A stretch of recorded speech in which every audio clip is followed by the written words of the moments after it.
swear these other podcasts are just a waste of time. I'm skipping through them, I'd rather listen and change my mind. Wes and Nick always help me through my daily grind. Your favorite guys, your favorite lines, change my mind. I swear these other podcasts are just a waste of time. I'm skipping through them, I'd rather listen and change my mind. Wes and Nick always help me through my daily grind. Your favorite guys, your favorite lines, change my mind. Yeah. So, Nick, with Memorial Day weekend not too far in our rear view, I have a very important question for you. Fire away. Do you put ketchup on your hot dog? Yes. You do? Yep. Mustard and ketchup, actually. Oh, wow. I'm one of those. All right. What are your least favorite food condiments? Relish, tartar sauce. I would say those two are those ranked? no-goes. Is that ranked for you? I'd probably say I can tolerate tartar sauce more than relish, and I know tartar sauce has relish in it, but is that what I won't touch either? Yeah. Yeah, I'm not a fan of either. Do you put? So I do put ketchup on my hot dog. Okay. I actually don't see what the big deal is about, like what all the outrage is. I don't either. Yeah, I don't either. really sure. I've never understood. I know with Chicago people, it's like I think you don't put ketchup on it ever. It's completely frowned upon. You put some sauerkraut on it? I think that's what you're supposed to do, right? I don't know. That sounds like that's one thing that they have no idea what the hell they're doing. Polish stuff, yeah. Yeah, I have no clue what they're doing over there when it comes to their food. Mayonnaise. I'm very weird about my condiments. I hate mayonnaise. I don't like mustard. I don't like yellow mustard. I don't like spicy brown mustard. Really? No. I don't like relish. I don't like a whole lot of ranch. Tartar sauce is way out of the question. Thousand Island dressing. And my big thing now is obviously I used to work in a lot of restaurants. Mm-hmm. And, you throw something in a little bit of mayonnaise, and call it an aioli, and that's supposed to trick me into thinking it's a good sauce? No. I know what it is. You can't throw a little sriracha and some, a heaping helping of Hellman's mayonnaise. Yeah, no. And then call it something else. No, I know what it is. I like mixing stuff up here and there, but there's Thousand Island dressing, and then what else is there? There's one that I can't, and I know this is kind of a little far off, but pesto. Oh, yeah. I like pesto, though. Pine nuts. I don't get pesto. Everybody likes pesto. Yeah. I don't understand pesto. Pesto. No, I'm not crazy about it, but if it's there, I'll have it. Tim, did you get that reference? The pesto reference? No. Yeah, you're both awful. Oh, wow. I heard you say pesto and my mouth started drooling. I love pesto. I said pesto like 5 times. That was supposed to be a callback to Seinfeld when George talks about pesto. Oh, well, yeah, that's one of your most influential television shows. Absolutely. According to Jim. Giddy up. Yeah, according to Jim. 1 and 2 and the power rankings, right? Yeah. Welcome back. Episode 18 of the Change My Mind podcast. Wesley Sykes here, of course, with Nick Fryer, who is, of course, the hot dog to my hamburger. Okay. Do you see what's going on here? I'm personally more of a hamburger guy, so I'm going to take that as a bit of an insult today. Well, no, I think you go with a hamburger, you go with a hot dog. They go together. You got to have one of both. Or if you happen to be in the South Coast, which we are because we are in the WBSM 1420 studios from Fairhaven, Massachusetts. Wow, look at you. Maybe get a little linguiça dog. Oh, yes. You can never go wrong with a linguiça dog. Right.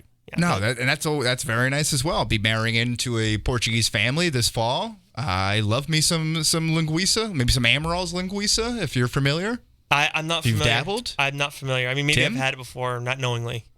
Amaril's linguiça?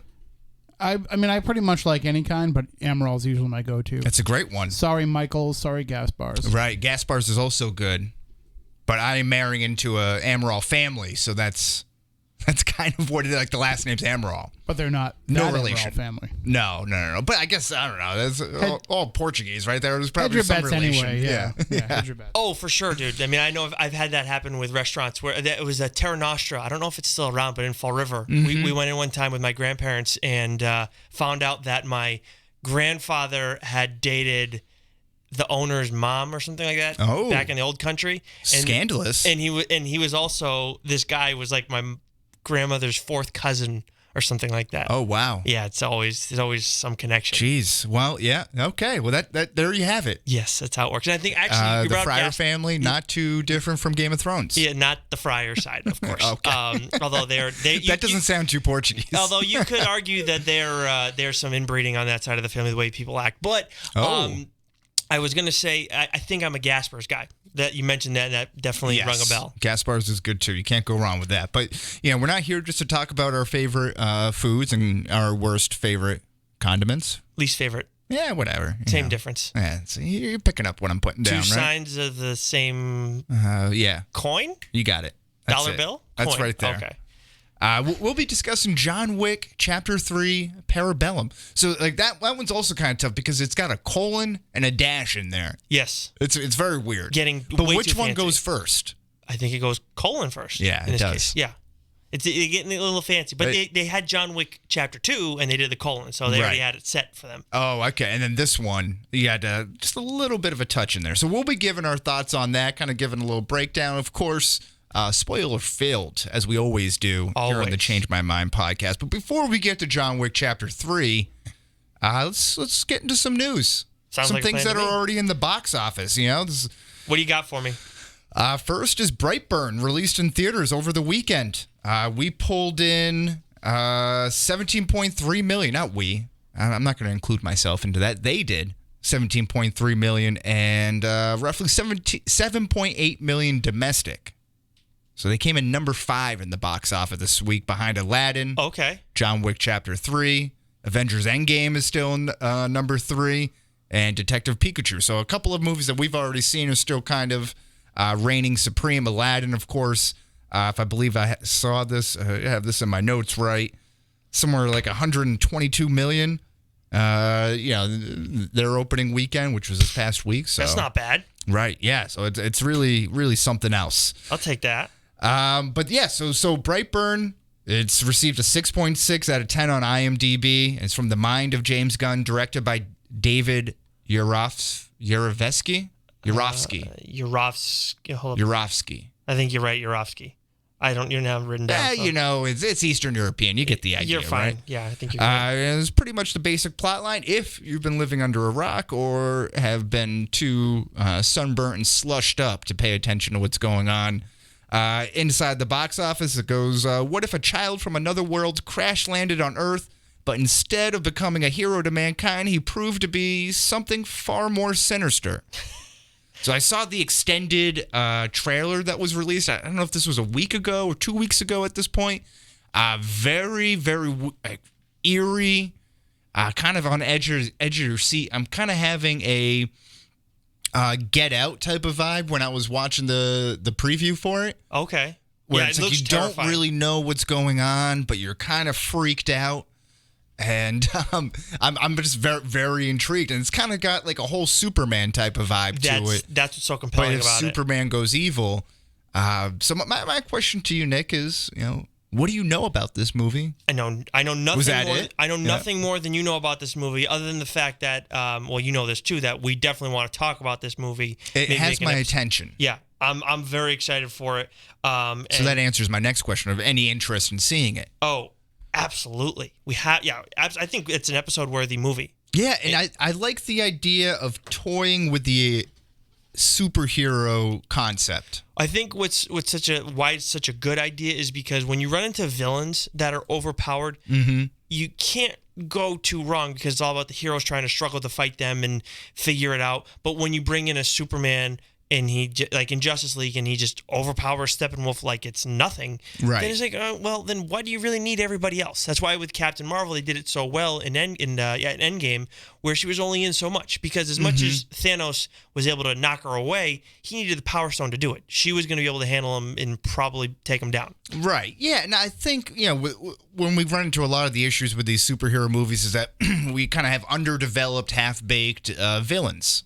You never really get to see how they got to be a villain, or at least to a full extent. It's kind of like an abridged Cliff Notes version of how you got there, right? That's true. It's kind of quick, but this kind of seems like maybe he's bad from the start, or maybe he's just evil, reincarnate, or maybe he is something pushes him this way. Sometimes you don't want to deal with that either. You don't want to see an evil character, and why he became the way or she became the way they are, because you don't want to know, they're real. Like, you want to see that as the movie goes along, but at first you establish they're evil, where in this case, like you said, maybe he wasn't evil right away. Maybe something pushed him towards that. And it was Elizabeth Banks, right, is the leading Yes.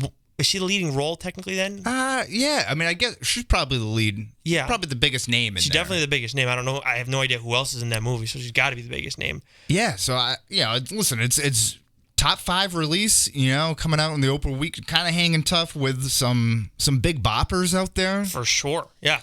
But we expected it to do pretty well. Yeah. Yeah. Like a 6.6 out of 10, that's not bad, but it's not great either. I think that's worth my time. Are you concerned by the 6.6? No, not really. Because at the end of the day, I don't live and die by what other people say. This is, although I do want you to care what I say, because otherwise, why are you listening to the podcast? So I think I got myself into a little bit of a pretzel there. No, you're fine. You're very confident. That's why you want to share your opinions. And Right. then there are some people who are not as confident. They want to hear other opinions. But you like hearing opinions anyways, just because it's entertaining.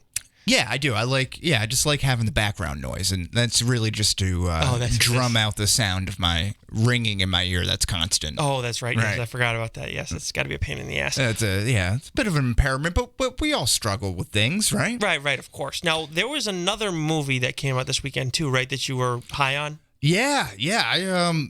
I thought that Tim had actually brought this up to me, but this was, I forget where I first heard about it. But the movie's Booksmart also was released this weekend in theaters. And I'm going to describe this, and I feel like this is almost a disservice to the movie, but it's like a female version of Superbad. Okay. That's probably like the elevator pitch, the easiest way to kind of describe it and to get someone who doesn't know about the movie to talk about it. Again, a little bit of a disservice, I think. It pulled in $8.9 million this weekend. Number 6 behind Brightburn, stars Caitlin Dever, Bernie Feldstein, who I believe was in Lady Bird, Will Forte, Lisa Kudrow, Jason Sudeikis, directed by Olivia Wilde. Currently is rocking a 7.6 out of 10 on IMDb. And the quick synopsis is on the eve of their high school graduation, 2 academic superstars and best friends realize they should have worked less and played more. Determined not to fall short of their peers, the girls try to cram 4 years of fun into one night. Now, I love the idea of a one-night setting, because that was kind of like Dazed and Confused. So when you kind of have these like high school movies that you want to, you explore the world and you have a finite beginning and or at least a timeline of events there. So you're not wondering, what did this jump 5 years in the future? What is this? What does this fade to black mean? Like we were talking about with Game of Thrones last week. Like how much time actually spanned between Tyrion getting captured and then going to the parlay there. So this movie looks hysterical. Just from the previews that I saw, I think I'm very much in on this. I love high school movies. At any age, I don't think I've outgrown that. No, I think that's one where if you like it, you're always going to like it. I think most people do like it because everybody can relate in some capacity. Yeah, and I think that's maybe a topic that we could talk about, our favorite high school movies, unless you have something I think that you want to mention right now, right off the top. Well, is there off the top favorite high school movie? Because I think we got 3 people in the room who are slightly different. I think the first stages in life. The last one that I saw was 10 Things I Hate About You, and I loved that. That was the last high school movie you saw? Well, I mean, I saw that way later than everybody. I saw it a couple months ago. Oh, I saw it was randomly on in my. Okay. Yes. Oh, and you'd never seen it before? No, I'd never seen it before. Okay. That was the last new one I seen. That's right. I remember you saying that. I saw that. It was like randomly on in my apartment. I recorded it, and then I was like, oh wow, this is actually really awesome. And then I would say the first one that probably comes to mind is Breakfast Club. After that, okay, I love that movie. But I think there's certain movies that hit you at the right, and there's always high school movies coming out there, and there's certain ones that hit you right in the sweet spot, like we were talking about with our super fan Brendan Curie. Yep. With American Pie, how that movie hit him right at the right time. Yep. For me, it was Superbad. Like I was right around just post high school, maybe freshman in college sort of thing. Mm-hmm. And that was me. You're kind of the awkward kid. Like I wasn't getting loogies hawked at me like Jonah Hill was. The penis drawing really spoke to me. Not because I did it, but because I knew a lot of kids that did that. Oh yeah. So yeah, you always draw a quick dick on there. Yeah.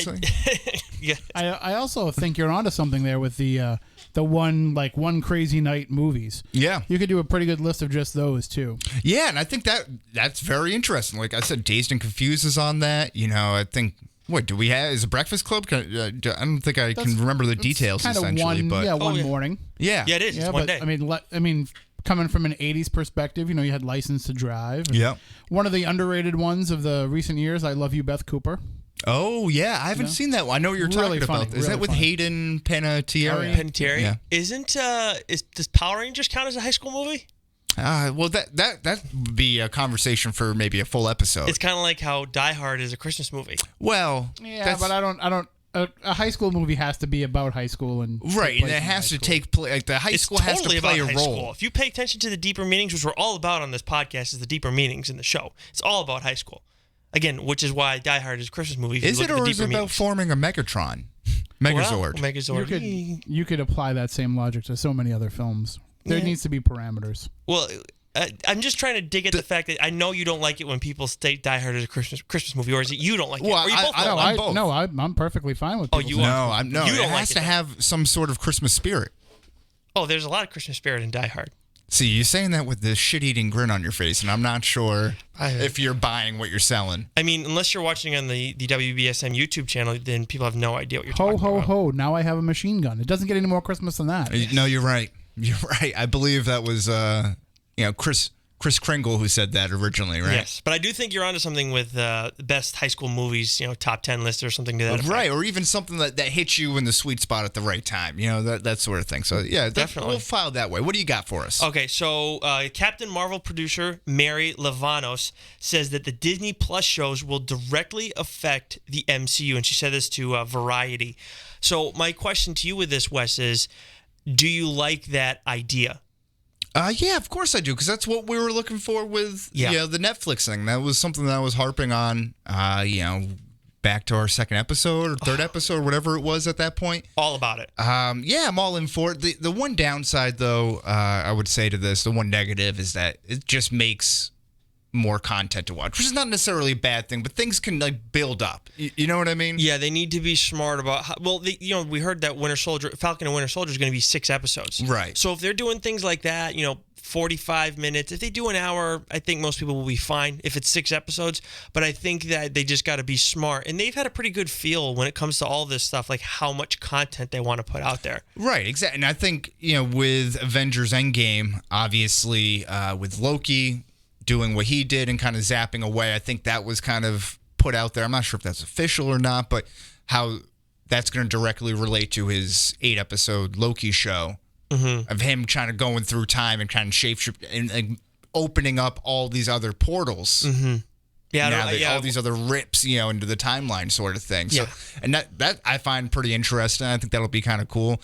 The WandaVision, you can miss me with the WandaVision. Yeah, I can. Yeah, I don't know how that works because Vision is dead. Is this a prequel? You know what they'll do with WandaVision, though? They'll make it so that it's the most important one in the grand scheme of things. So then it's like, oh, well, so now you have to watch it. Yeah. Exactly. That's like totally they did with the Dark World. They're pulling the old okie doke on us here. Exactly. And then in terms of the comic book news, Tom King is out as the writer of Batman, not Detective Comics. Okay, we're talking Batman. I believe Detective Comics is Peter J. Tomasi, and Tom King is going to be done at issue 85. From the looks of it, I guess the expectation was going to go till 100. I think the reason is because I saw that the sales. I don't know what they're down to, but I guess Batman was selling around 130K to 110, something to that effect. So. Per issue. Per issue, that's a large number, I think. Does that number surprise you at all? Because I saw that, I'm like, oh wow. Yeah, it did surprise me because I also don't know comic book sales to begin with. I've just never thought to look into that. I figure if they're still, running, then they must be doing well enough at least. If there's no news of things being canceled, like all the DC, the New Ages of Heroes, that they're all done. Silencer's got one more issue left, and then that's it. So I just think when things aren't good, especially in this day and age where they're all about everybody's about cutting costs, they'd get rid of them. But Tom King's going to be sticking around with DC. I don't know how long his contract is, but he has a contract with them. One of the projects he's going to be working on is a 12-issue series of Batman and Catwoman. I would just say make sure you're smart about it this time, Tom, because last time when you left Batman on the altar, spoiler alert, that was what episode? It was issue 50, I think. If you leave Batman on the altar again somehow, something to that effect, it's not going to sit well with people because they had this whole build build up to it, Wes. Like these.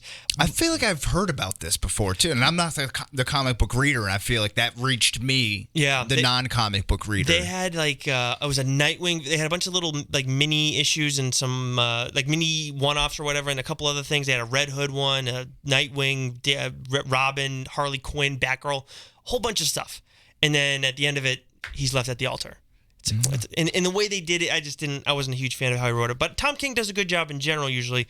But the other thing is to DC Black Label book. So there was Batman Damned, and that was the one where Batman's penis was shown a little bit. Wow. Like it was the silhouette of it, and you can make it out. Was he hanging dong?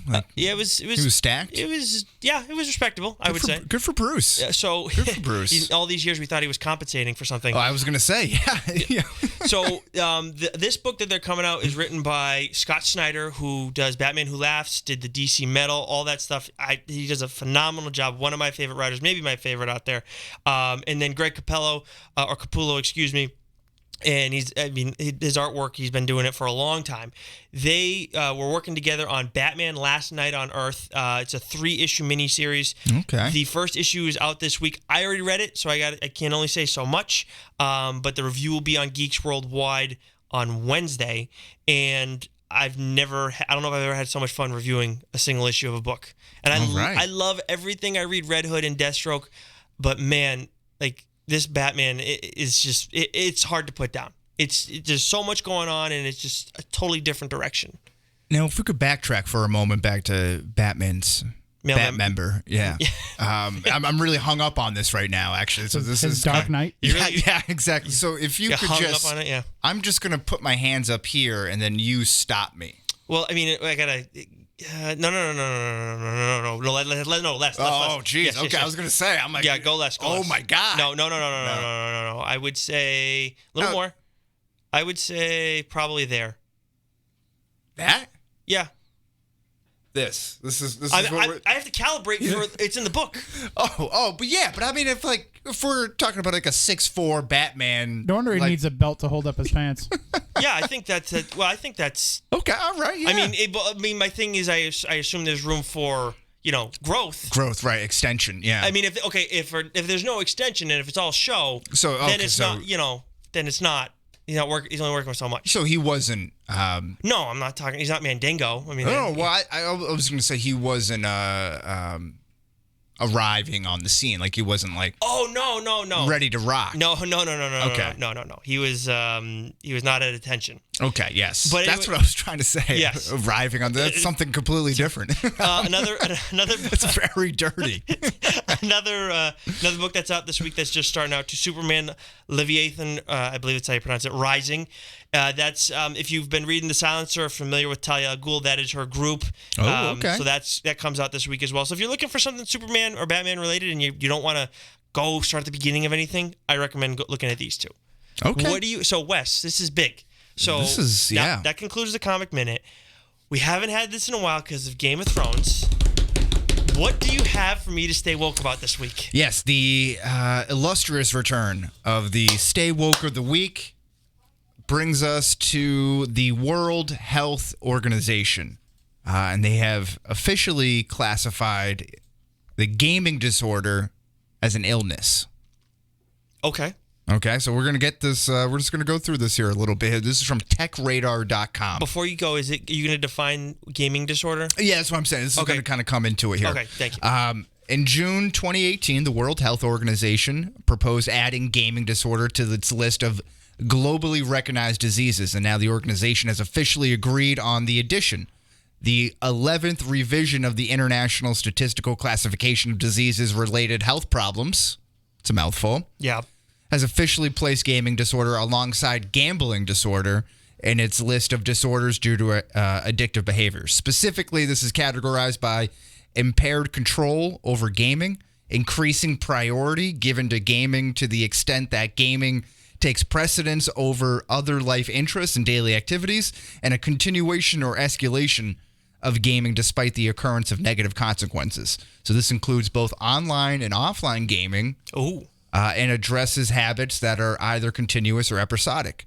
For diagnosis, the patient would typically be exhibiting the aforementioned behavior for a period of at least 12 months, although this can be shortened if the symptoms are severe.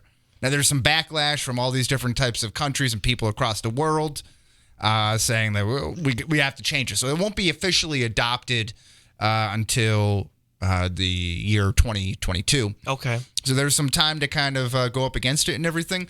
But my big thing is, why is this a disorder?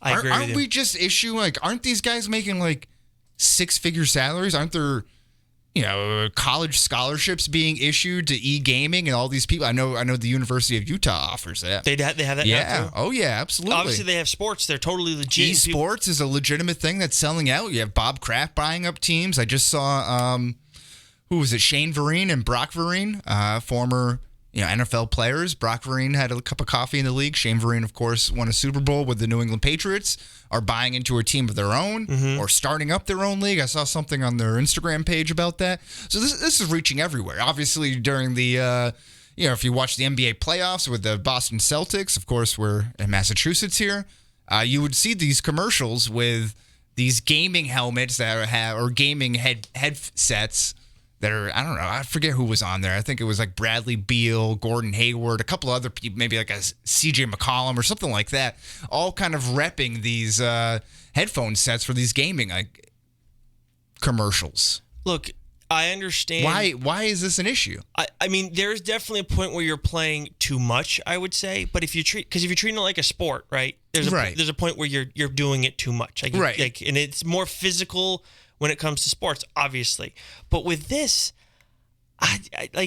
my thing is, if you feel like kids are playing video games too much and it's carrying into adulthood, that's just bad parenting. Well, and the same people who said, kids are playing too many video games, they'll rot your brain, are the same people who had their parents tell them, well, you can't watch too much TV, you rot your brain. That's just how it is. Yeah, and look, you can't be listening to Elvis swinging his hips. That's the devil's music. I think there is a point where there's too much in terms of playing video games, though. Well, no, yeah. So I'm obviously thinking of like the gamer that goes to tournaments. That's kind of where my mind is. There's also the person who sits alone in their basement playing like War of Warcraft or World of Warcraft. Sitting there, and you ever see that South Park episode? Yes. And it gets all fat and pimply, and he's kind of like that. Yeah. And he's got the carpal tunnel wrist brace on and all that stuff. Like that. My thing with that is if your kid is playing too many. I'm not a parent, but I've been parented. And if your kid plays too many video games, then set a limit. Put your foot down. Lord knows that's what my parents did. I couldn't, at a certain age, I was not allowed to watch TV unless it was sports or play video games during the week. Friday hits, Sunday, comes to an end. That's where I have my time. In between those times. That's it. Other than that, I just don't get how it's a problem. I don't get how people can't tell their kids to just stop. And I love playing video games. In college, I ripped them a ton with my roommate and my teammates. We would play Smash on the road all the time. Big fan of Smash. Halo at home. Of course. Call of Duty. Oh, yeah, I wasn't very good at it. Yeah. Halo's like the one shooter game that I figured out. Okay. But want a little GoldenEye? Not good at GoldenEye slappers only? You're a slappers only guy? I never liked GoldenEye. Give me the proximity mines and I'll own. Is that GoldenEye? Yeah. Okay, because it's okay. But anyways, my point is just that if you're an adult and you've been parented properly, you know when to stop. You know within reason where to stop. Right. It's just ridiculous. Yeah. No, and I think in 2019 we have done such a great job of tearing down labels to describe people and peg people into certain pigeonholes. Why are we doing this now? You're going to say someone has a gaming disorder because they play more games than what you would like? It's easy, Wes, because for the people if I want to spend my hard-earned money at the blackjack table and then lose it all, that's a personal problem. It is a personal problem. Don't tell me that I have a problem. That's how I want to spend my life. If you want to spend your life gardening in your backyard, I'm not going to say you have a gardening problem. Well, but there is a point and you're going to put all your money into azalea bushes. But are you going to say like alcoholism isn't a problem? Well, no, that's a problem, sure. Yeah, that's what I mean. Like there are certain things where But I'm not comparing alcoholism to gaming. No. But I'm saying when you bring it into gambling, that's what I'm saying. I just said the gambling because that's what this from Tech Radar said. Fair point. But when it comes to There are plenty of labels out there, and it's just there are too many. There are some that I understand and justify, and I know we're learning more about people, but at some point, it's like, the kid had parents who were lazy or didn't know how to say no. Yeah, or maybe didn't take them outside for a walk. Seriously. Oh, my God. It's just... So let's stay woke of the week. Drop the labels. They're only for soup cans. Have you heard that one before? No, I haven't. Oh, you really? That's not a West original? No. It's like Is that's anything from like you say back original? No. Aside from the Richard Gere line. It's all ripped off from something. Oh, okay. I wish I didn't hear. No, that. that's from like you might be too young for this. When Facebook was out in college, they used to have these things called wallpapers, stickers. Tim, can you help me out here? You didn't see any of those? I don't think I remember what you mean. I forget what they're actually still called. on MySpace at the time. But it was one of the. You could send them to your friends. They were essentially memes. That's what they were essentially were. I think I know what you're talking about, but I'm not. And you certain. could send them. You could have a whole bunch on your wall there. And you thought they were funny, and then it was like soup cans. Only soup cans should have labels. Okay. It was a deep quote. You would probably find that on Instagram now. Yeah, and now you've turned it into a lame joke. Well, I wouldn't say lame, actually. That wasn't fair. You laughed. I know. I laughed. Yeah, I laugh at a lot, though. Anything else you want to talk about? Anything you want to get off your chest? Lay down on the couch. Tell me your problems before we get into John Wick. No, I think I'm good. I think I'm ready to talk about some murder and mayhem. Okay. All right. Well, let's get right into it here. Okay. So this was the third installment, right? Yes, the third installment of the adrenaline-fueled action series. Skilled assassin John Wick, played by Keanu Reeves, returns with a $14 million price tag on his head and an army of bounty-hunting killers on his trail. After killing a member of the shadowy International Assassins Guild, the High Table, John Wick is excommunicado. But the world's most ruthless hitmen and women await his every turn. Is that your synopsis? Or? No. Oh, okay. No. Again, thank you. No, it's from IMDb. Okay. Yes, who we trust. I work a full-time job. I'm just throwing this in here. You know, I'm doing this while doing other things. Okay, you know? I didn't know. It's of course directed by Chad Stahelski, who I believe was a former stuntman. Yes. Turned director. Yes. Starring, of course, Keanu Reeves, Halle Berry, Ian McShane, Lawrence Fishburne. Mm-hmm. We got my man Jason Mantzoukas in there. Yeah. I knew Angelica Houston. I knew you were gonna love that. Oh well, yeah. I'd heard that he was in there, but I didn't know he was going to be from the opening scene essentially in there. You know, that was a nice little find out there. Well, Mark Dacascos is in there. Lance Riddick too. Lance Riddick's the what is it? Yes. The concierge. At the concierge. Yes. And of course, how could we forget Boban Bogdanovic? Oh yeah, that's right. Yeah. Right. Oh my God, I completely forgot about that. Yeah, he's great. A reminder: we're going to spoil it if you're just joining us on the live stream right now. We always spoil. Yes, we all spoil. So currently sitting at 8.1 out of 10 on IMDb right now. 2 hours and 11 minutes runtime. It pulled in 182 million worldwide, 56.8 million opening weekend. That was good for number one on the opening weekend. And then number two this past week with 31 million. And it's behind Aladdin. Okay. That's where I was looking for that. 112.7 million opening weekend for Aladdin. That's pretty damn good. And it's pretty good, right? But you look at the drop from John Wick, and obviously they're doing fine. But you look at the drop, and it's like that just shows how amazing Avengers Endgame was. Yeah, absolutely. It's a joke. But yeah, let's start off simple. Did you like it? Very much so. Where does this rank in your John Wick power rankings? Oh, I would say, I had a tough time with this. I was thinking about it beforehand. I haven't seen number one in a long time, and I want to go back and watch it. I think this was on very similar playing field to number two. I felt like there were moments, some of the moments I liked more in this one than in two, but at the same time, there were other things about two that I liked a lot. So I'm kind of... honestly, Wes, I hate doing this, but I kind of have them all on similar playing field right now. I would say I probably like great. I think I like three more than two, if you're going to put a gun to my head. See, what I love, and I can't remember if this is one or two. I really, like we were saying before we went on air, I really should have went back and watched the first two. But of course, Memorial Day weekend, I'm not going to be sitting in front of a TV, so that was, life happens. Life comes at you fast, right?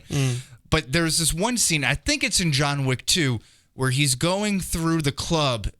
And this, it's like this really kind of like soft woman's voice and over a techno beat is kind of playing. and you see him kind of walking through a room behind a shadow, and he's killing everyone, shooting everyone's doing, but you don't see anything. I think that's one. It's just the shadow of it. But that might be one of my favorite scenes of like the last 5-10 years. Okay, I think I love it. Just it was something that really just sticks with me. the one that sticks with me from 2 is the I don't think you can call it. I don't know if you call it the hallway scene, but he just goes after people. It's like when he crashes that party, and then that's where like right when he does, like you saw it in the trailers where he's loading the gun and he's like vicious, like pissed off, like, oh, I'm getting after these guys. Yeah, like, yeah. And then he just goes off. Like that was probably my favorite one of John Wick leading up to this. Were you disappointed at all in this movie? Were there any disappointments at all? I mean, the ending I was in a way disappointed with in some ways, yeah, but I thought it was a good ending, and obviously it sets up for John Wick 4, which you already know is already happening at some point or another. Yeah, but outside of that, I don't think so. No, I didn't mean like the plot with these movies. I only care so much, and I think what it was fine. You know, it's not this deeper meaning thing. We always need that stuff, and with these action movies, you definitely don't need a deeper meaning. Where would you rank this? Like what's out of 100 scale? So my score with this right now is at a 92. 92. Yep. So now you have 100 at Avengers Endgame. Yep. Okay. Yep. And I would say I have a tough time when it comes to doing the Marvel movies and then everything else. But I had Captain Marvel at 89. I have Wonder Woman at like an 86, 87. Trying to think what else we've done. Detective Pikachu, I had it at 70. I know, we should be keeping track of this. I had Detective Pikachu at a 77. I'm surprised I'm remembering as much of these as I am. I think I have Thor Ragnarok at a 94. We haven't talked about that, but I know that's there. And then I never did that for Infinity War, but that's probably like a 9.8. So, I mean, Civil War... No, I'm sorry. Winter Soldier's a 91. So that kind of gives you a ballpark for all that stuff. Although I might change. Right. Civil War might be more 93. I mean... Winter Soldier, I keep doing that. Where do you have it at? So, I think the highest movie we have on record for me rating is Infinity War at 96. That was my highest movie. And then I think a 94, 95, somewhere it was around there for Endgame, if I recall. I love this movie. This was great. I had a great time with it. I was on the edge of my seat. I had my interest. It is what it is. I'll give it like an 89. That's fair. Yeah, and I think that's, I don't think that's a bad score at all. Nope. I take 89s every time. You round that up, that's an A-, baby. Yep. I mean, IMDb has it at an 8.1. I think that's probably a little bit fair because they're looking at, the thing is... Objectively. Well, as a film, I think to some extent. And the fact that this can pull an 81, I think for an average viewer who's just out to have fun and see a good movie... that's why it gets bumped up a little bit more because with Detective Pikachu, I think that was like a 7.1. Yeah. So kind of similar, or was it gap? Now, do you see yourself ever getting sick of these John Wick movies? Because like you said, we are getting the fourth one at some point in time. I really don't think so. The way they do the action, the way he struggles in some regard, I know that he kicks ass every single time and he keeps winning, but it's not easy. And in this last one, it was even tougher for him when he's fighting the sushi gang. I mean, they were tough. I mean, and they were hopping out of nowhere. They're doing cartwheels and flips and everything. Yeah. Zero was awesome. That was, of course, played by Mark Dacascos. Descos. Jeez, I'm adding syllables. Yeah, these are tough names to pronounce here today. Descos. Anyways, but he was a very good fighter, and he was very different. In the way that people handle John Wick, I'm never going to get tired of people saying, oh, John Wick, or then, gushing over him too. Either way. Right. Like, they just play it so well. And then Keanu is just like, yeah, what? Like, he's just perfect. He's prime Keanu. He is the perfect person to play John Wick because he's so understated. He doesn't have to say anything. He's all action, no talk, and that's exactly who John Wick is. Who he's been in prior roles has helped him. Yeah, you buy into the role a little bit more, in his portrayal of this character. Like, and sometimes you see Ryan Reynolds couldn't do this. Well, yeah. No, what I was going to say is like sometimes you know the actor too much, like you're overexposed to him, and then it kind of takes you out of. I agree. The actual movie, but this kind of like helps it, I think. Right? Yep. So I think we're in agreement on that one. I think with Ryan Reynolds and Deadpool to some extent, that probably helps him too. And exactly, because you're expecting that snarky kind of quick wit, right? Yep, and it helped with Detective Pikachu, even though I don't think we knew Pikachu had a personality, but it just, knowing him and who he is and how he handles it, it does help in certain roles. But anyways, I'll cut you off. Yeah, no, I think this movie is great. For me, what I think really puts this over the top, aside from the obvious action, and the gore and the killing and everything, which I think is going to draw in a certain type of fan, and bar none, regardless of what the actual movie is about. It's the world building of it all. Over the course of these 3 movies, you get to know some of these characters, but everything that's going on in the Continental, the rules that take place within this assassin society. I'm very it makes me want to know more. It's post Game of Thrones. I'm kind of I want to know more about this. I really want to dig into the world of John Wick, and I think we were talking about this before we went on air, but this is reminds me of the Fast and the Furious in the way with this content. I don't think you can ever run short of ideas. Right, I agree. And you can go forwards, you can go backwards, you can look into other characters. Like the concierge, that guy's awesome. Yep. What's his name in the movie? Sharon? Sharon, yes. Played by Lance Reddick. My thing I will say, though, Wes, is when it comes to these, you have to be calculated when you go and you're going to give us an unbelievable amount of content. You have to be smart because people will get tired of it at some point, more than likely. Well, yeah, but I mean, how many Fast and the Furious movies are? Because as long as you have the basic, the structure of that story of fast cars, action, and beautiful people. And maybe you're throwing a bank heist or something like that. Right. That's the recipe for the Fast and the Furious. That's what it is. That's what Point Break was, to tie this back into Keanu Reeves. Yep. Point Breaks with cars, right? That's kind of what it is. I'm just saying don't do it too much at once. I think Fast and Furious has been around forever, but they've spaced it out well. Yeah. And now they're getting into the spin-off world, and I think, they already got into the spin-off world. They got Tokyo Drift. Which was, not... but people saw it. That is Julia's, I think, favorite Fast and the Furious. Really? Yes. I think that one's the least well received, right? Yeah. Okay. I want to make sure I wasn't at a school on that. Yeah. But yeah, I think that I just think be smart about it.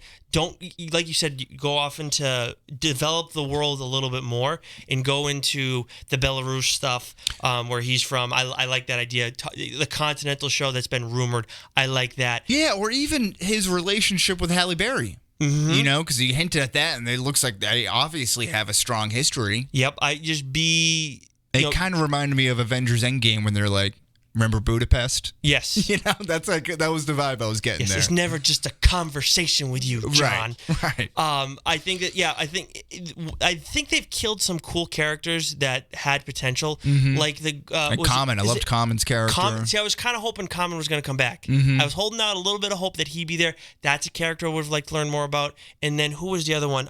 Was it Amber Rose? Was that the main villain or the last villain that he fought in the last one? I think that was the actress's name. Amber Rose. No, we brought this up last week. She is Kanye West's former girlfriend and the wife of... That's the wrong person.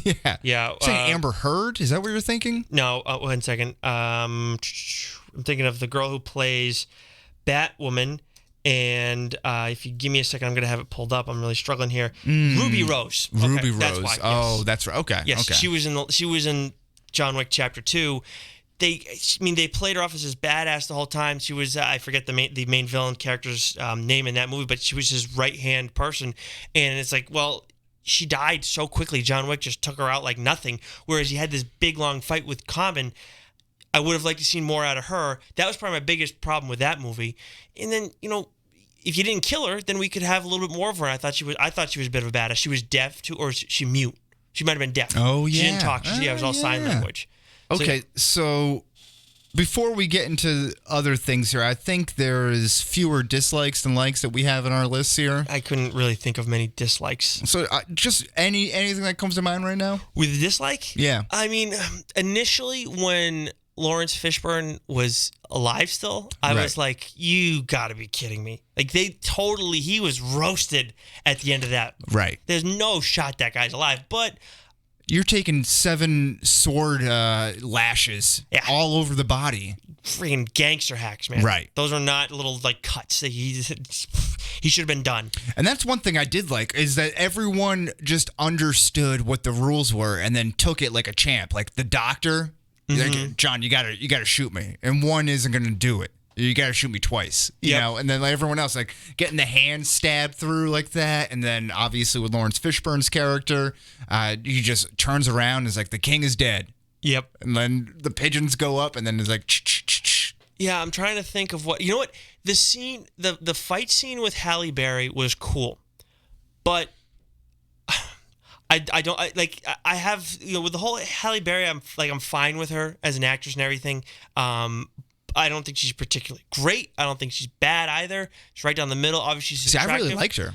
I thought I'm talking in general. Yeah. In this, I liked her very much, but I don't look at Halle Berry and see yeah, she's a killer. She's gonna get after it, and she didn't. I liked her. She was fairly fluid in her fight scenes and everything. I just felt like that one was more her than John Wick, and I get it. You want to show her off and have a female assassin in there, but just it was a little too much for me because I'm there to see John Wick. I only need so much of everybody else. I see. I thought that was a kind of a nice a nice little side dish to everything. Yeah, but see, it wasn't just a side dish. Yeah, he gave me enough, and then I was like, okay, you're gonna. But she, ends up leaving the fold. Once she goes, she doesn't pop back in, or she's not there for the whole movie. I think part of the reason too is that you loved the dog stuff, I'm sure, and I like it. So it's a love-hate thing, because I was very one of the things I did not like about this movie was being in constant fear that the dogs were going to die. We got Braun shooting the dog there with the vest on, and I'm like, how are you going to do this? I was watching a stream on my laptop. Close your ears, FBI. But just laying over my feet as I'm watching it, and I'm clutching them as it's I'm holding them close to me as it's happening. Jesus. But my real dislike. So you kind of mentioned everyone knows who John Wick is, right? Yep. Everyone seems to know who he is. Baba Yaga. Yet the U.S. government and law enforcement has no interest in going after him or offering him asylum in exchange of his services.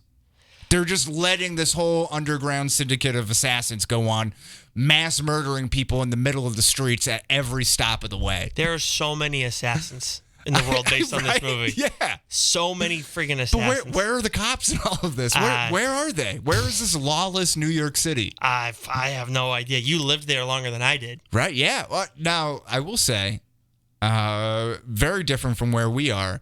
It's so much easier to blend in plain sight. True. And also, building off of that, despite being in a city with a million people, whatever the number is, it's very easy to feel alone because you're so there. Oh, because sure. you just get passed right by. You're just like ants going through there, But okay, so another thing. These are small ones. So Sophia, Halle Berry's character, watches one of her dogs get shot in the Kevlar vest that I just mentioned. She goes down to check on the dog, pulls out a gun, looks to John Wick, and what does he say? Don't. Not once, but twice. Who is he? Who is this guy of all people? How many people have died? Not even at the hands of John Wick, but just in the totality of these three movies. Because now, listen, I'm a dog person. And Lord knows I would want to go out and get this vengeance on anyone who put a single hair on my Goldador's head. But how many people have to die because of that mistake? Is he the person who should be saying that? Probably not. But in John Wick's defense, he does come back with the line afterwards. Well, yes. I know what you mean, or whatever. I get it. Yes, when she said he shot my dog. Yeah. But my thing is, with John Wick, it was way more than just a dog. I'm not, and I say just a dog, right, but it was the car. It was the. That was the last thing he had from his wife. I don't think they throw in the car all the time, but really I think the car was a little bit of a throwaway. He loved that car, but I mean, somewhere I don't know if he would have got back in the game like he did. He knew what he was doing when he got back in the first John Wick, and then because it was his dog that his wife had given him, that's his last thing. So it's a little different. I don't know what Halle Berry's connection is to those dogs, but I think I'm not trying to knock your dog, but if your dog was given to you by, let's say, your dad, and then your dad passed away, and then he died, it would be a little different, right? Yeah, but I've raised this dog since he was 6 weeks old. That's a fair point, too. Yeah, I had him. I remember him sitting in my lap on the way home from Ashburnham, Massachusetts, the whole way home. It was just me and him. He sat in my lap as I drove. Mm-hmm. Didn't make a peep. Didn't pee on me once. That's a very good boy. But anyway, I'm not a dog owner. I've never had one. But you love your dog. Yes. Yeah. He's my son. Can only imagine what it's gonna be like when you have actual kids. Oh, I'm gonna be the worst, athletic father. Oh God. Around there. Tim? Can you imagine Wes coaching his kids and then like somebody says something wrong to his kid and then he's like, "What did you just say to my son?" As long as you understand that there is a difference between a dog and a child. Of course. Some people do not understand that. Well, difference. this is this is the father in the I room was here totally talking. joking. Are you serious? That's a thing? It's a real thing. Oh, yeah. No, Yeah. it's sad and pathetic. Oh my God. But I view him at this point. I don't have a son, but Right. No. I care for him. I'm busting, I'm busting your balls, but Yeah. can you, like, I know we're going a little off the rails here, but can you, do you know what that is? Like, can you explain to me, like, an example? It's a hugely millennial thing too. Oh, Well, geez. yeah. Oh, how about bringing the dogs everywhere to get them.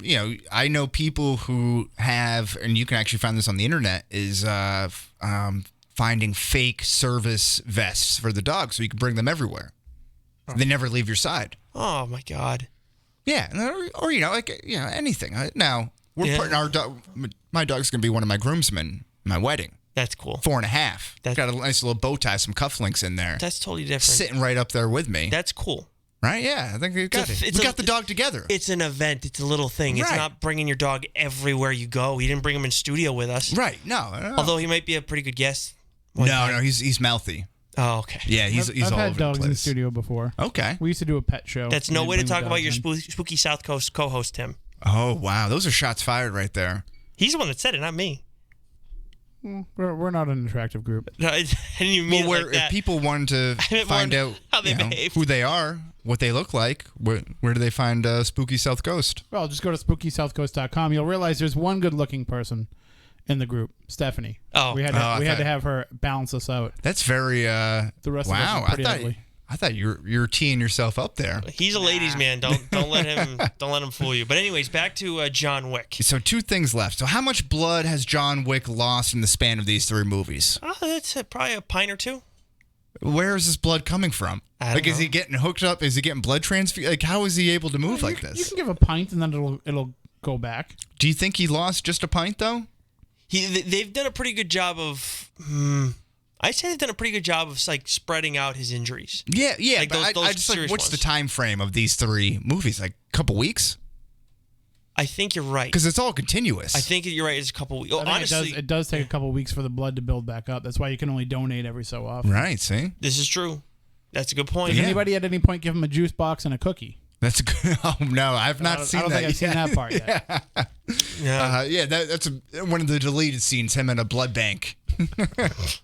They're putting the Band-Aid on there as he's like bleeding out from 6 other scars. They're like, let's just put the Band-Aid over this needle here. Last one for me on things I disliked or had a little bit of a question now. Did he have to chop off his finger to give the elder his wedding ring? I think the point was to show his full commitment. Okay. In taking your finger. Couldn't just give him the wedding ring? I think that was the whole point. Is you need to show, like, you need to make a He sacrifice. wanted to show his weakness, though his weakness has been his wife. I guess, yeah. I mean, I don't know. I mean, I get the feeling that if it was someone else where they had to, Like this guy's submit getting beat up, themselves- and he's getting like all he's got to do is take off his shirt and be like, I suffered this, I suffered this, I suffered this, I suffered. You know what I mean? Like, I guess the guy looked at it and said, you need to show me that you're really committed, and it can't just be. And I guess it so, will yeah. never. Maybe, you know what, Wes? It can never happen again. You can never have a wedding band on there again. That's why that's a happened. fair point. That's what it was. Okay, I like that. That's okay. So cause it could happen. like It that. could happen to you or I who are not currently married, and then and then it's like, I'm never going to get married. I'm married to the That's it. high table. Yes. But Okay. there's a lot that we liked about this movie. Right. A lot- More than that. Those are far just more. my picking nits. Yeah, of course. I'm just trying to transition over into the likes. So what's your first thing that you got on this list? Yeah, I do love how it picks up like almost immediately right off from chapter 2. a nice touch. And it sees him. Yeah. So again, if you wanted to binge watch these movies, that's actually probably the way to do it. Wow. Having a nice 6-hour marathon or Who something can like do that. that though? Who has that? Well, kind of you spread it over a 2-day period or something like that. If you're a gamer out there and you're looking for something different to Yeah, do. you got a Saturday night. You know, you got nothing going on Sunday. Yep. Yeah. You know, that's not too bad. That would be kind of fun. I loved killing Boban Bogdanovic like almost immediately, and that was a great way to go. Like getting killed by a book in the New York Public Library. That might have been the best kill.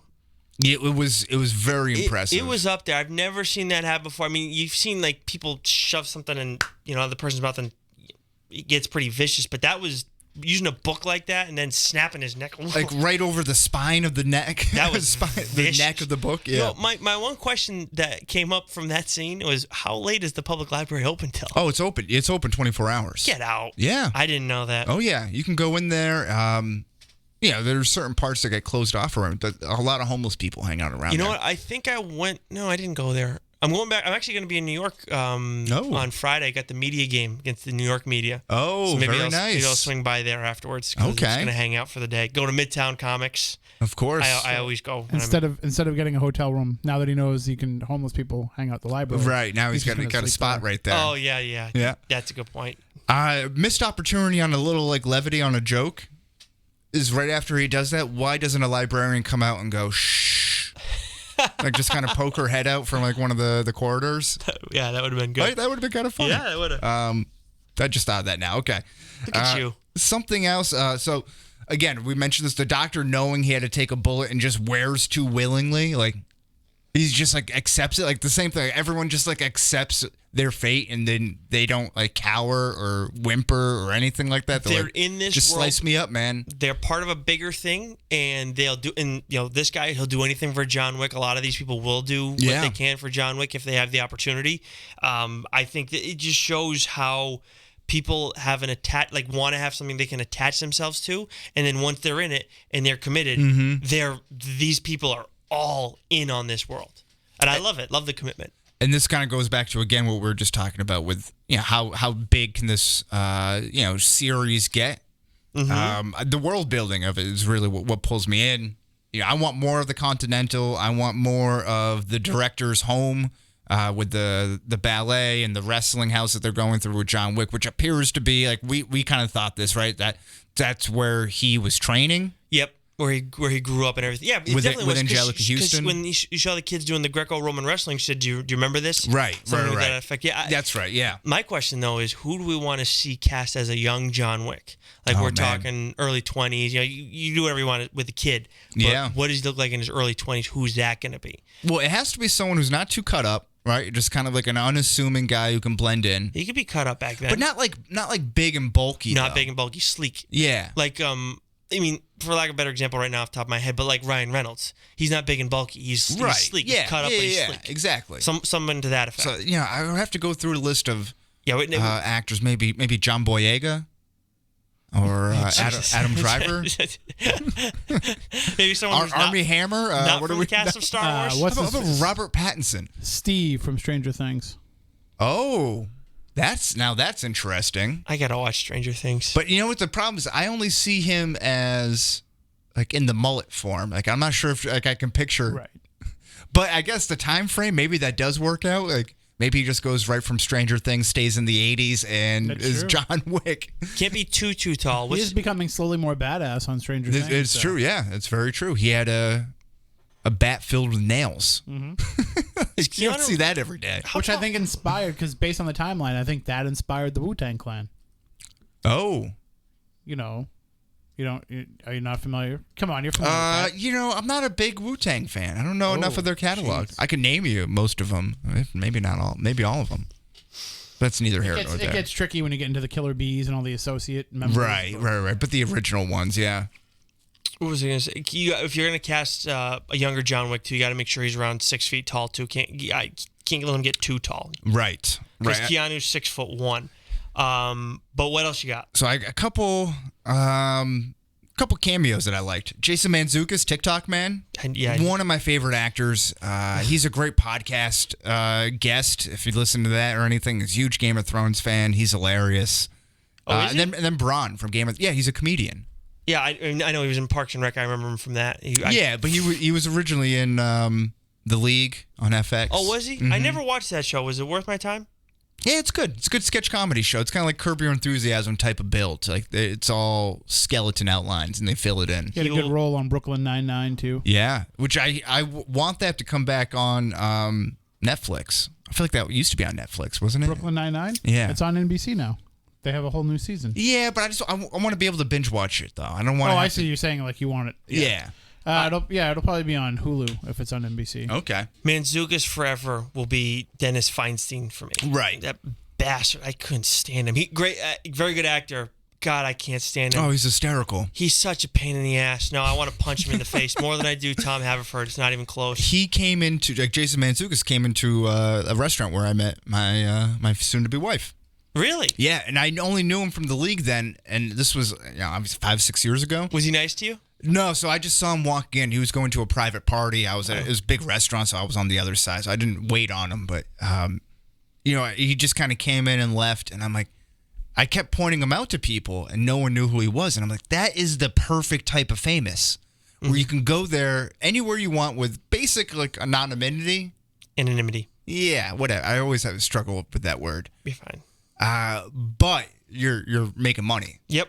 And you can kind of do, you don't have to worry about, like, the paparazzi or anything, or anyone, like, hounding you, and, like, everywhere you go. Yeah. That's like the perfect level of famous. Yeah. I still want to punch him in the face. I'm not gonna. Sure. I won't forget his face. So he's famous enough that if I see him, I'll know. Gut reaction, right in the mouth. Braun from.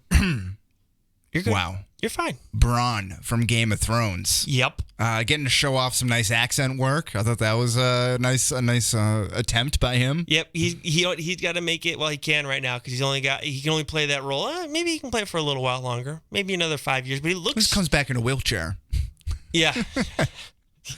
Because then he gets bit in the dick by Sophia's dog. Oh, I just meant in general because I felt like it was a very similar character to Braun. You know what I mean? But he got shot in both kneecaps. Yeah, I meant in other films. I don't mean in this film. Yes, see. No, he may be done in this one. I wouldn't be stunned if he bled out because there was no one there to save him. Right. Well, but the dogs in general were great. Dogs were good. That whole scene where they're getting out of there, I thought that was awesome. And then she calls him and boom, just hops right over and just goes like right into someone's gut. I loved it when Halle Berry said, he shot my dog. Yeah. It's like too perfect. These people and their friggin' dogs, man, it's unbelievable. Do you think you could take a dog?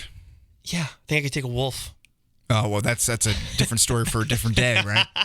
You think you could take like an attack dog like that? Yes. Oh, man, you are so crazy. Yes, of course. Have you ever seen any of those like live going through their like training and everything? Yeah, well, I've never seen the live training. No, I have not. I have a buddy who he trains German Shepherds and Belgian Malinois, which was the dogs that they had, the Belgian Malinois there. Okay. Incredibly aggressive. Okay. Yeah. I'll put that out there. I just don't understand why you wouldn't go for the head. I don't want to talk about animal cruelty right now, but I mean, like, seriously, why would you not? If they go after one limb, look, if it's two dogs, no, then I'm done. One, that's different. Why do you think canines exist? Like, not like canines, like the name for the species of a dog, but like K9, like police dogs. Because they... and why do you think they're so effective? Because their smelling senses is one thing. But not only that, and then they're vicious with their teeth. Right. So do you think that practice would have just gotten like eradicated if the first guy was like, oh, I'll just go for the head? No, but do you think that every every criminal that gets caught by them is a genius? No, but I think there's got to be some physically fit ones out there, some physically imposing ones. And do you think that they stop them every single time? No, I would say without a weapon, like, no. I think you're going down. You think every single time a person who got hunted down by a canine unit who didn't have a weapon was stopped? Not every single. You don't speak in absolutes in anything in life, Nick. The majority. Yeah, the majority have lost, yeah. What's the majority in your mind in this case? More than 50%. Okay. That's what the majority is. Okay, I think that's fair. Yeah, you're right. Okay, no, I didn't. Well, sometimes when I ask someone that, they might say 70%. No, they have a number in mind. 50, all I need is more than 50%. So yeah, and that's the majority. I need 51%, and I'm right. I'll take 49% chance. Absolutely. Okay, I'd rather not. I'd rather not test it because I'm going to get hurt. I mean, there's no question about that. Yeah, absolutely. Yes. Even if you don't. I see this being a special episode where we have them all wearing that padded suit. Right. I actually have a canine unit shirt. I'm just saying if dogs attack him. No, yeah, no way. No, because then if I do that, then if we're gonna prove a point, then I would have to hit the dog, and I don't want to do that. Like I'm never gonna. I don't think you would even get a shot. Yeah, you wouldn't have a chance at hitting the dog in one of those. What is it? Fat suit? You said? Well, yeah, essentially, yeah. In any suit, I don't think you'd have a chance of hitting a dog. Not one of these dogs. Okay, that's fine. That's fine. Whatever. Like, I would love to ask like a cop. I know the state trooper that gave me the K9 unit shirt. I could ask him, but he would laugh in your face. He probably would laugh in my face. He'd probably tell me, Nick, you're an idiot, and you'd be done in 2 seconds. So maybe. You got a couple likes here you want to rattle off? Yeah. So I thought that in terms of like the acting performances, Halle Berry, like I said, I didn't expect a ton going into this. Look, obviously her being attractive helps. That helps with any actor or actress. And sometimes when they're not attractive, that also helps. But with her, it helps. I was impressed by her performance. I didn't think she was going to do all that great in this. And she's like an Oscar winner. I know, but that doesn't. But I don't like everybody that's an Oscar winner necessarily. Yeah, but I mean, she's like generally. She's also turned in a lot of crappy performances. Well, you're a Catwoman, right? You got Cat. She won a Razzie though, so like it was so bad. It was fantastically bad. So, but that's my point, is that there's just some things that she does that I don't like. So I don't necessarily go in and assume right away, oh, it's like Keanu Reeves. And even then, I don't like everything Keanu Reeves in this. Well, it's like anything. You 2 for you, 1 for me. I'll tell you what, this Keanu Reeves thing, and that partially because I was listening to something else that brought it up, makes you want to go back and watch Constantine as well, because I've watched that a couple times in the past few months, and I think it's a fun movie. It is a fun movie. It's a good movie. It's not great, but it's a good watch. I know. Yeah, I think he's a good Constantine though. Now you have some of the kills written down. Well, yeah, your best. The kill numbers. So I'll hold that talk for now. Lawrence Fishburne, I mean, he does a good job, but again, how is Bowery King still alive? Right, not a whole lot of screen time. No, and I don't mind that. Yeah. I mean, but Lawrence Fishburne, though, you think he would have, I guess so, but maybe they don't want to give him too much money. One. Right, oh, sure. And the other thing is, too, he's probably going to have a bigger role in the 4th one, maybe based on what we saw at the end. And my question to both you and Tim is, do we think this is going to be, it was brought up in John Wick 2, is this a build-up to then lead into this being part of the Matrix universe? Oh, wow. Do you think that's possible, Tim? Actually, he hasn't seen the second one. No, but I've heard some of the talk about having them be part of the same universe. It's just stupid. I'm kidding. I know, but some people have said, is John Wick, Yeah, no. Neo? But would it be is it a real post Neo? No. It's the question is whether or not figment of the imagination. Yeah, if it's real, if it's even real, or if this is just like this is the life that he would have lived. Right. Oh, if he took as one of the program lives that he would have. Oh.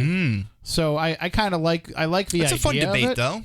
But it's more like a good end twist to like an SNL sketch about it, more than it is a good satisfactory movie twist. Yeah, that would be interesting. Yeah, I don't see it. I'm not sure how the Wachowski sisters would think about that. I love Sharon in this movie, or Sharon. Who's again played by Lance Riddick. He in the scene where they're holding down the Continental and it just becomes John Wick and Sharon.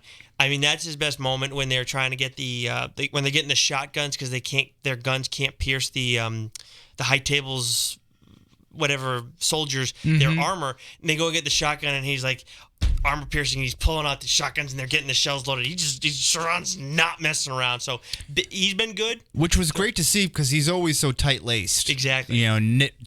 Yeah. Yes, he's buttoned up. That's what I want to say. Buttoned up. There you go. And he does that in this movie, and he's still he does a good job throughout. He's been good since the beginning, but this one he got a little bit more screen time. I thought he did well with it. I thought Zero, again, I keep saying his name wrong, Mark Dacascos. Yes. Dacascos? Yeah, sure. Dacascos, whatever. He's weird. I mean, his whole jokey thing with John Wick is odd. Yeah. How close he sits next to him when they get into I think it's the Continental, when they're in the Continental. Yeah, and then at the end he sits like right next to him on the bench. And then at the end where he's like, when he's dead and he's got the sword in his gut, he's like, "Hey John, remember that fight? It was awesome." It's like, all right, dude, like you are a certified nut job. I mean, the way you can compartmentalize like that, I am pretty good about that sort of thing. This is like next level though. This is banana land. It's what separates him from John Wick, right? When they're in Grand Central Station and the kids run by on the field trip, and he's like, "That's what makes you so special, John." He's like, "I would have ran right through those kids." Huh. Yeah, it's true. And it's a nice little nod to it, like, all right. Yeah, and I guess in a way it's that he's not compartmentalizing there. So yeah, it's just strange what he can do it with and doesn't do it with. And I guess the last thing is you brought this up, how Angelica Houston's character can open things up for an origin movie, which I do want. I don't know if there's an audience. I think I want that more than like any other spinoff. The fourth one looks like it's going to be awesome, though. I mean, where it's going to be John Wick and Lawrence Fishburne. Well, sure, yeah, but that's a continuation of the story. This would be kind of like an offshoot, right? I've been calling it for before we heard about before John Wick 3 came out. I think it would be a really good idea. I think it would be fun to see him in a less clunky version of himself. Would be fun. But let's get on to the kills before we get into the ending too. What are your favorite kills or fight scenes? I guess. I love the knife fight scene. So early on, maybe around like the 10, 20, 25 minute mark there, with all the knife throwing, then like you see this guy get stabbed like, right in the forehead. Oh, that was in his bald head, and then he like bangs on it. I forgot about that. Yeah, like man, I've never seen anything like that before. But then you have all like I don't know if they're in like a museum or something. I had a tough time like. The aesthetic of the whole place was really like dark and dimly lit. Plus the well enough that we the could copy see it. that I was looking at. Yep. Well enough that we could see it. Games of Thrones. Right. Exactly. Yeah. Excuse me. Cough. Yep. But whatever they have all these like antique knives on display and all these guns and everything on there. I thought that was cool because they both kind of look over at each other at one point and they're like, "Oh damn! Oh shit! Look where we are." Yeah. Like, okay. Yeah. But they're just throwing knives furiously, and like I like the authenticity of not all of them hitting. Mm-hmm. Yeah, most of them did, but some of them were just kind of bounced because like it's such a fury that like you can't get like even if you're an expert, right? You can't hit every time. Yeah. And you know what? The other thing too is I like how which speaks to the director. I'm sorry. Yeah. But actually, with that whole scene after he stabs the guy in the eye, which is so vicious too. The skull one actually I forgot about because it happened first, but like that was brutal. But when he's off screen and he throws the axe at that one last guy who's still alive, it's like, dude, why did you make a sound? Do you know he's gonna kill you? Just play dead. Yeah. But I do think that I know that most of John Wick's kills come via bullet, but I like how a lot of these assassins don't resort to guns right away. They're always like, well, let's use knives. I mean, you're an idiot if you're going to try and kill John Wick with a knife. You're never going to win that fight.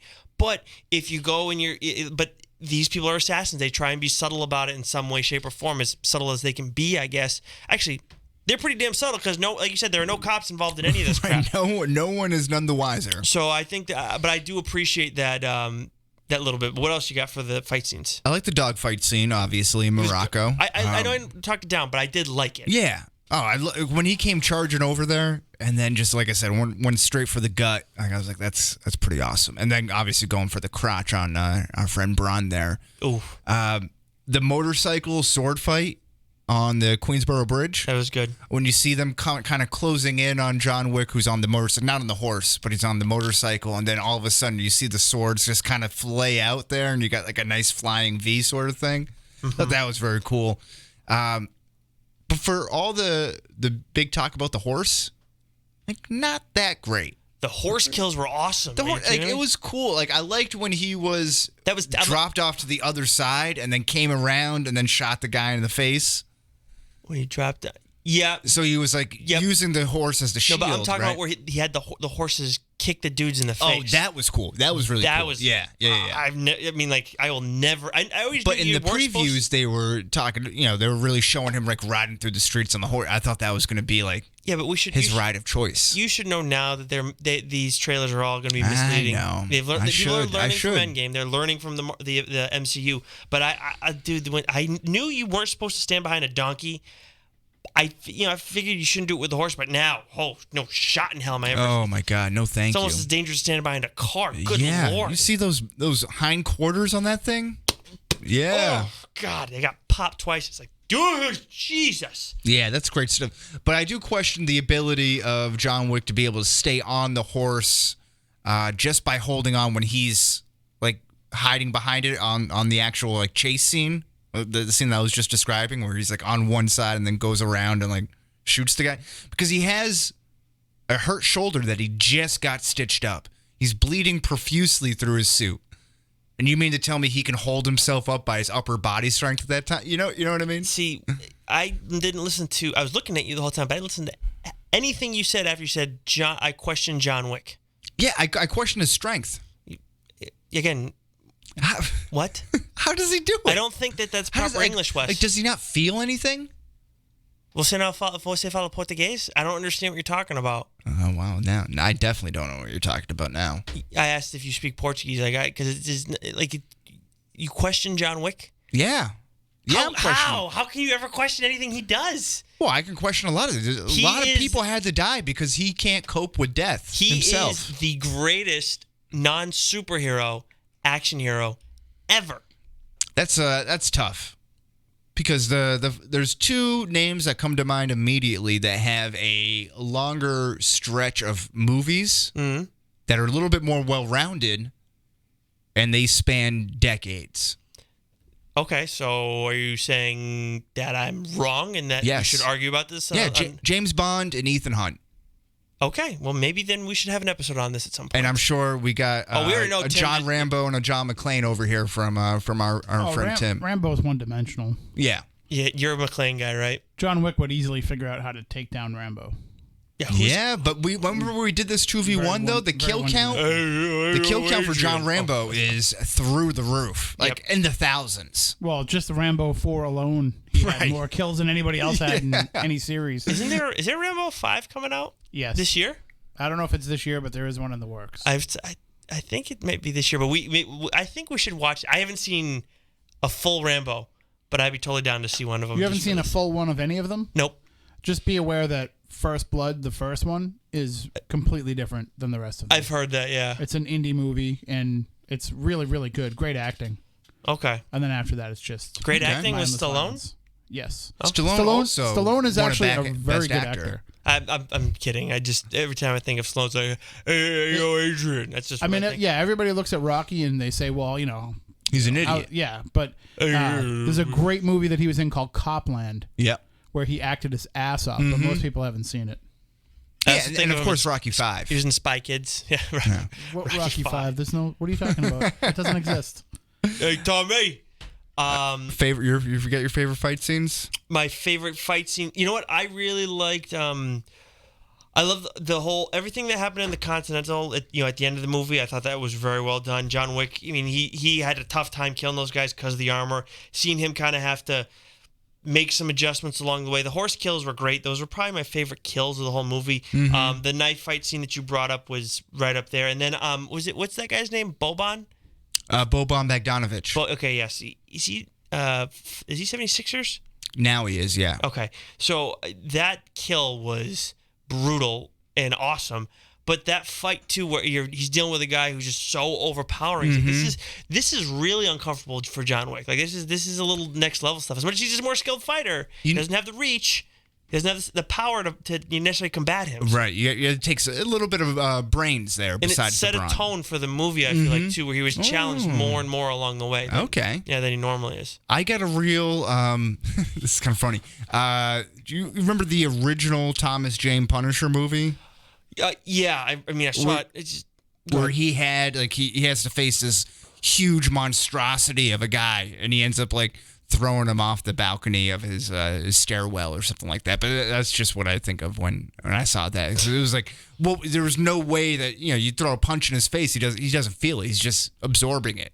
How do you go about it? But anyway, I was hoping a Punisher fan wearing a Jeep hat wouldn't remember those movies more. Wow. Okay. Some fan. I'm more of a Billy Russo fan. You know that. Oh yeah. But I do want to get let's get to the ending. I guess because you got a couple other things right first. Well, yeah, those are just we can skip by that.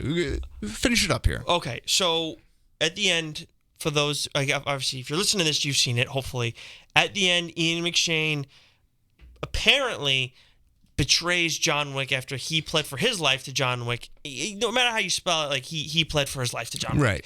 So my thing is, we see that he's going to team up with Bowery King, go against the High Table, break down the establishment, maybe the Continental first, I don't know, whatever.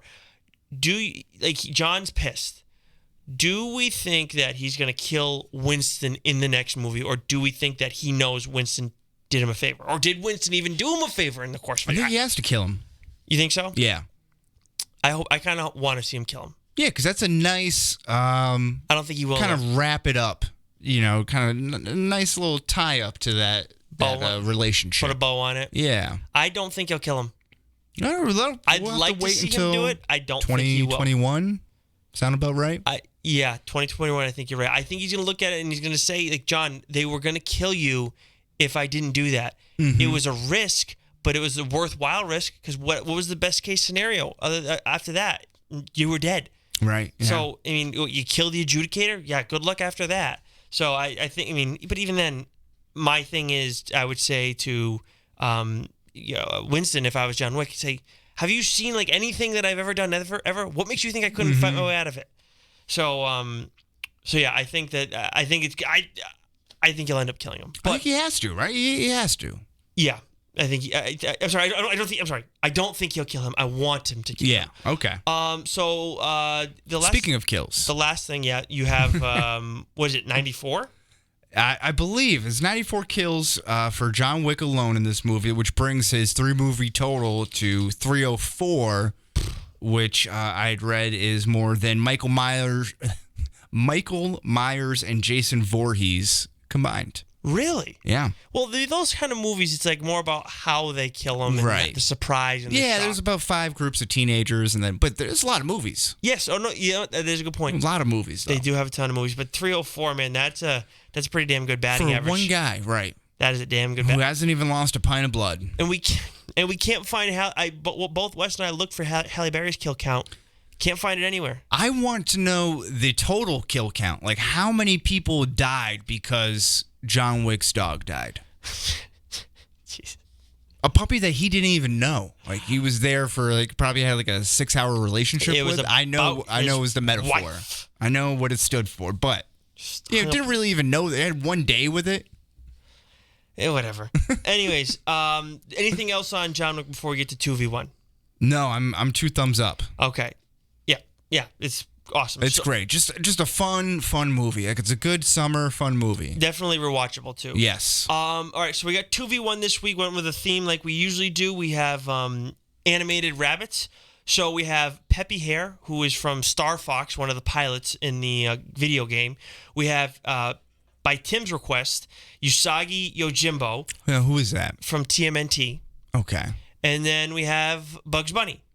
2 are trying to kill you. 1 is trying to protect you. Do you want to start, Wes, or do you want Tim to go first? Let's go with Tim. Tim, who are you taking between the 3 to protect you? Well, obviously I'm going to take the one that I pitched in there. Okay. Usagi Yojimbo. He was just a badass. They ruined him a little bit in the cartoon. Okay. The original 80s cartoon. I haven't seen any of the newer incarnations of the Turtles. Nor but, have I. I think I saw some of the one that came out in like the late 2000s, but I haven't seen the other ones. So he's an expert swordsman? Yeah, he's a samurai. Okay. He's pretty badass. So I think that he has both the cunning and the swordsmanship. So you think he's going to be able, like Peppy Hare, I get it. I mean, if you bring in the ship, then that makes him kind of tough to handle, but you think he can hang with Bugs? Bugs Bunny's only real defense is his cunning, and I think Usagi Yojimbo kind of can match him a little bit. Oh, okay. Wes, who are you taking? I'm taking Bugs Bunny. Yeah. How many times does Elmer Fudd try to catch him, and he never gets caught? But to be fair, Elmer Fudd is completely incompetent. Yeah, I was going to say, that's not the best person to say. He's a man. You know, he's a human being. I'd say Yosemite Sam has a better chance of catching him, but his anger always gets the best of him. Through all the years of Bugs Bunny's existence, when has he ever been caught? Yes. Correct. Bugs Bunny doesn't lose. But he also hasn't had anybody going after him that has any level of intelligence. Well, he had the Monstars. Yeah, I wouldn't give them credit. But they're physically imposing though. Yeah. So is Usagi Yojimbo? Is he smart? Yes. He's very wise. Being a samurai and having. The only reason I would Peppy Hare just looks like a little bitch. Well, the only reason I would consider taking Peppy is if you give him a ship. Because if you give him a ship, you should have kept your original rabbit in place of him. Who was my other rabbit? Roger Rabbit. Yeah, Roger Rabbit was good. Roger Rabbit wasn't gonna hang. Roger Rabbit has that weird luck on his side where okay. Then things just kind of work out for him. Let's move then we can switch it up a little bit. I mean, would you take Roger Rabbit if he was thrown in there over take out Peppy Hare? Is Jessica Rabbit involved in this? So is Lola Bunny. Yeah, but you one's didn't a answer human. My question. Well, a human cartoon. What? One's a humanish cartoon as opposed to a female rabbit. They're both cartoons. It doesn't matter. But there's at least some level of acceptance if you're banging Jessica Rabbit. Okay, fine, fair enough. Sure, Wes. They're talking about defending your life here. You have. I just may die then. Yeah. And go with Jessica Rabbit and Roger Rabbit and just like accept What death. a way to go. Yeah. Oh, jeez. Yeah, I think Bugs Bunny's the no-brainer answer here. Doesn't matter who's involved, any rabbits. He's not getting taken down because he is the greatest improviser there is. He just knows how to get the job done. Whoever the villain is, whoever his enemy is, and he can make adjustments along the way. And he knows how to find weaknesses. You talk about his cunning. That's what he can do best. Tim is figure out a guy's weakness, use it to his advantage, expose him, and then win. Now, question for you. So obviously, Bugs Bunny is known for having the carrot. Is always chomping on the carrot. Is it accepted or just understood that these other two rabbit characters like carrots? Is there any precedent set? I don't think I've seen Usagi Yojimbo eat a carrot. Definitely, because then the eyesight would be great. He'd be able to see all these things coming ahead of time. Definitely not Peppy That 2010 vision probably for Bugs. That probably explains why he's a lot of time in the dark though too. In that hole. Yeah. Well, that might have a negative effect. That's a good point. Well, that goes into animal instincts, though, right? It doesn't matter. He'll just do that thing where he puts the sign out that tells them where to go. Right. And then he'll like spin it around after they go the wrong way.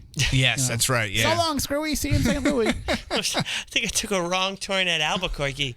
But Wes, we've had other things going on as we've been getting ready for the show. Obviously, there was Memorial Day weekend. Yes. But what else has been on your mind? Well, I'd like you to start. Actually, I'm gonna defer. Okay.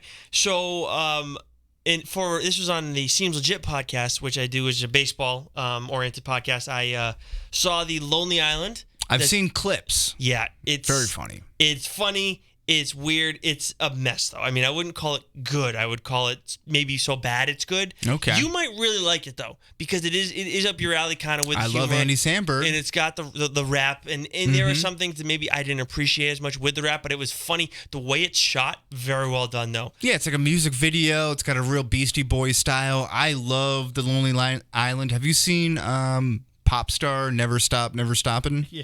It's a funny movie. No. It's all through them. Very good. Oh, okay. Yeah. And it's Hot Rod too. Yeah, Hot Rod's funny. I love Hot Rod. I like Pop Star more than I liked Hot Rod. Really? But Pop Star on Netflix? I don't know. Maybe. I think it was at one point. Of course, everything was on Netflix. Yeah. But you know what is coming out to Netflix, by the way, is Into the Spider-Verse.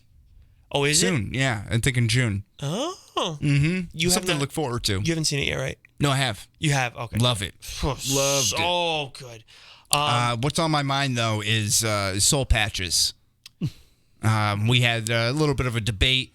I believe it was yesterday, right? Mm-hmm. Was it yesterday? Yes, it was. Monday, yeah. So, obviously, we were off, but I wanted to interact with Nick because it was getting right around that time as it was. And, of course, in another life, he is a baseball reporter. So I was watching the Red Sox game and noticed Rick Porcello opting for a soul patch. Very soft soul patch. And I was which makes me even wonder why he did it. Well, I feel like he was just starting it. But he didn't have a beard before. Like he shaved everything. Well, yeah, because he was sucking for his first 3 starts. It was miserable. Yeah, but so he didn't just shave. Like, I feel like he. No, he's been. I don't know if he did it right away after those first 3 starts, but he did it around that time. I was going to say because he had a beard before that. Yeah, he did. So then, if you shave it down, then you just don't shave. He was clean shaven for a little bit. But whatever. At any rate, at no point in time should a soul patch ever be acceptable. And I wanted to reach out for the thoughts on the true baseball reporter that I know here. His thoughts on it. Yeah, I mean, look, my thing is, if you can grow like a legit beard, then you want to have some fun with it. You want to mix it up. You want to do the goatee. You want to just do the cotton ball at the bottom. I wouldn't say do like Steven Strasburg used to do, where it was like this, like a legit cotton ball. But you want to, have fun with it. I had a friend in high school who did mutton chops. I wouldn't necessarily do that either. Now, you are speaking as a 20-something college student, right? We'll grow it out, right? Because this is probably when you were experimenting with it. Now, Rick Porcello is well-established adult with 29 years kids. Old. Is he 29? 29. Is he that young? I thought he was. He's 30 at the oldest. I'm pulling it up right now. Okay, but still. I'm not rocking a soul patch. I'm 31. He's 30 years old. Yeah, I understand. Can you believe that he's younger than you? Yeah, well, that's where I'm getting to now. Yeah, I just got to accept that. Well, I mean, look, Rafael Devers is like 5 years younger than me. So yeah. But so when I'm asking you about this on Twitter, you're like, nah, I don't have a problem. I'm like, how do you not have a problem on this? Like, and I feel like Fry Guy 1 is a way more of a hot take artist than Nick Fryer is, and that's just something I'll throw out there. Yeah. When it comes to the random stuff, I don't know. I just pick and choose, and I forget where I was at the time. You're a much more mild man, under your real name, surname. I mean, I put my opinions out there. It's just different. Yeah, it's. But so when you were tepid on the soul patch, tell the truth. You didn't want Porcello to see the tweet. No, and I don't care. I don't care about Porcello seeing the tweet. So when I asked, but that was last night during the Bruins game, right? I think it was before. Okay, because the game was over before. I might have been. The problem might have been that I was with my parents. Okay, so I was a little less like. I was like trying to respond to you, right? But I was be in the moment, yes, sure, exactly. So because I didn't want to ignore you and not comment on it, But with your tepid response, it dawned on me. Whoa, hold on! It dawned on me that this man used to rock a soul patch. Yeah, I did have one back. And then all I got back was a winky face that I thought confirmed it, but it also could have been like, you'll never know. I was trying to mess you up. I was like, of course you're going to know. I was basically saying, just wait and we can talk about it on Change My Mind. Okay, so I did in high school. Did. I did in high school, and I think I did a little bit in college. But in college, my coach was very anti-facial hair. So, like, I tried to weasel it in a couple times, but he would always shave off those damn sideburns, Mattingly. Oh yeah, he was. I think he was a big Yankees fan because Joe Girardi went to our school and he coached Girardi, so all that stuff.